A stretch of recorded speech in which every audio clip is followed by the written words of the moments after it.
So I want to show you guys what you should check before you export your project. You should check, see if your layout have any arrows. Okay, so as you can see, I have like 1 arrows over here.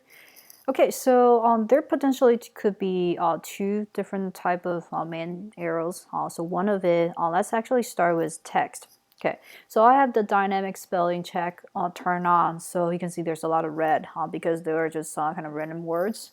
So I have some like the paragraph example. I'll just copy from Word, and then I'll paste it here in as our example. Okay, I'll copy another paragraph and paste it in here. Okay, so one potential error will happen is you have a like an overset paragraph. What is that? Okay, so when I click on the arrow, it will show you on this window for potential error. So it has arrows in your text, and it show you on page 4. There's overset text. So this is page 4, and what is the error? It is the text I pasted in the text frame is not big enough for showing all of my content. Okay, so how can we fix that? Okay, so in order to fix it, it's not too difficult. All you need to do is just make sure you have enough space. Make sure your text frame is big enough. Okay, so another thing I want to share with you is when you create a text box, if your text frame is not big enough, now you know why your text is being cropped. It's because your text frame is not doesn't have enough space. So you can either make your frame bigger. It's still not big enough, but actually I will show you a better way. So if you want to have like multiple columns instead of just like one big long column, which I recommend you not to do, try to have a separate paragraph, or even better, have a smaller column. So you can break up the flow and make your layout look more sophisticated, interesting, and also increase the legibility. So, but it's how can we create another text box?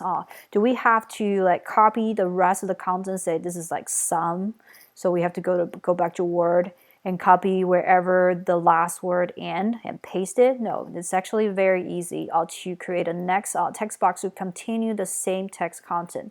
So simply just select the selection tool, and you can just click on that little plus button, and you can see our cursor change into this little paragraph thing.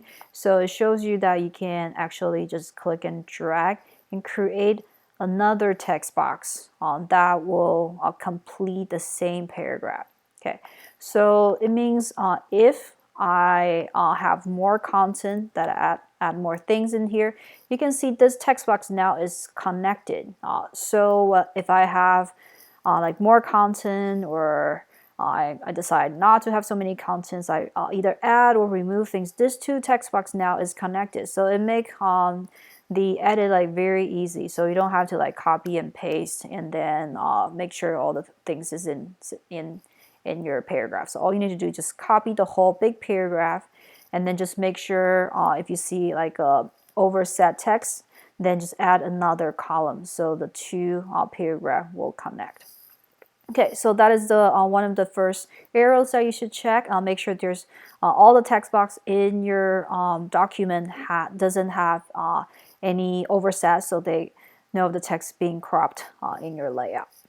Okay, another potential error is your image. Okay, so I don't have any image here, so let me just select the frame and insert an image really quickly. Okay, so I have the image here, and make sure they're proportionally correct, and also you can see there's the gray in the background, which now I don't need, so make sure you remove them after you place your image. Okay, and then after the image is placed in there, I can make the frame fit the content. Okay, I will add another image really quickly. I can also simply just drag the image and drop it in the frame. Ooh, okay, actually didn't do that, but I think that's another way you can add image in here. Okay, so anyway, so now I have this image added in here in my frame. Okay, so there's no arrows right now, but keep in mind, I told you guys that you should put all your image in a folder on your computer so they can be saved in another folder. I save everything in example, so it has my InDesign file, and then in the same folder, the InDesign file can links all the images in one place. Okay, so please make your project clean. Okay, otherwise what will happen? If you have your image like one in another folder, the other is on your desktop, the other one is in your download folder, what will happen is potentially okay, I'll actually just delete this image. Okay, so what if you accidentally remove an image, or you probably didn't delete it, you probably just move it to a different folder. But what happened is if InDesign wouldn't be able to find that same image in the directory you told it that it was earlier, it will show this arrow. You will see this red circle, and you can also see there's that arrow say, oh, we have arrows in the links, and we are missing this project one JPEG. Okay, so how can we fix it? Okay, so of course, don't delete your files. Put everything in one place so you won't have that same arrows. Or what you can also do is, yeah, if you have any arrows and you're like in different pages, you can also double click on the arrow. It will tell you where the arrows are. It's kind of convenient. Okay, so if you have like missing images, you can click on the links panel. Okay, links. So you can see this is where the arrows are. So you can double click on the arrow. Error, the question mark, which is the arrow, and relocate the image that got lost. Okay, so I delete it, so I'll undo it and put it back. And then I'll tell InDesign where to find it again. So it's in our 102 folder and example, and then now I double click and select that image. Okay, so now it's fixed. Yeah, it said it couldn't be found because I deleted it earlier, but it's fixed. So now you can see the arrow is gone, the image is back. So keep in mind, make sure you have your images at the same place, saved in the same folder, so the link is not broken. I mean, when the link is broken, you can see the image is still there. But when you export it as a PDF, your image will be in a very low resolution, so it will look blurry. So that's definitely something you don't want it to be. You don't want to have any blurry image or blurry text in your file. So just make sure everything is saved properly in one place. And before you export your project, make sure there's the screen light is here, there's no arrows on your links, and there's no overset paragraph that missing any text that should be there.